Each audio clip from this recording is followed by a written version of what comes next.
ambazo zinajitokeza zinazokuonyesha kwamba mama anaendelea kwenda kupata kifafa cha mimba. Kwanza mama awe mjamzito ambao ujauzito uko juu ya miezi 5, atapata maumivu makali ya kichwa,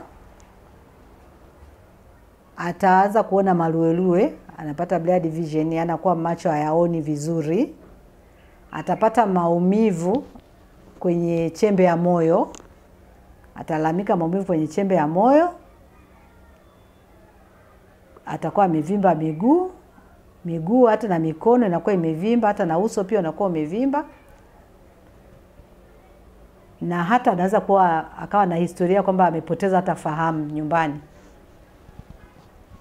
Hizo ndio dalili ambazo unaweza kujua huyu mama anaingia sasa kwenye kifafa cha mimba, na pressure yake itakuwa iko juu. Hizo ni dalili ambazo zinampelekea mama, ni dalili ambazo zinakuonyesha wazi huyu mama anaweza akaenda kupata kifafa cha mimba wakati wowote. Mama mjamzito akishaanza kulalamika kichwa kinamuuma sana isipo kawaida,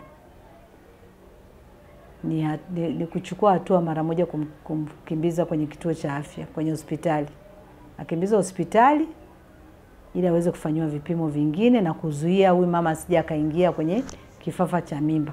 Kwa sababu kuna dawa ambazo anaweza akapewa huyu mama asiingie kwenye kifafa cha mimba, na mara nyingi ni vizuri akazalishwa. Mtoto anaweza akazalishwa hata kama hajafika, ili huyu mama asije akaingia kwenye changamoto ya kupata kifafa cha mimba ambacho kina madhara makubwa zaidi.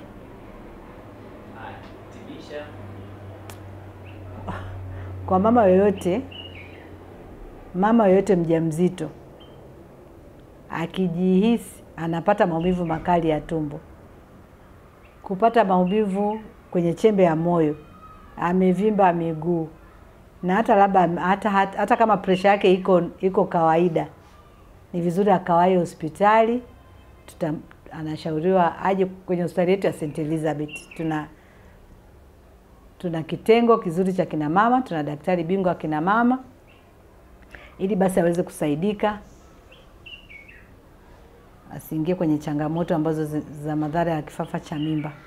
Karibuni sana.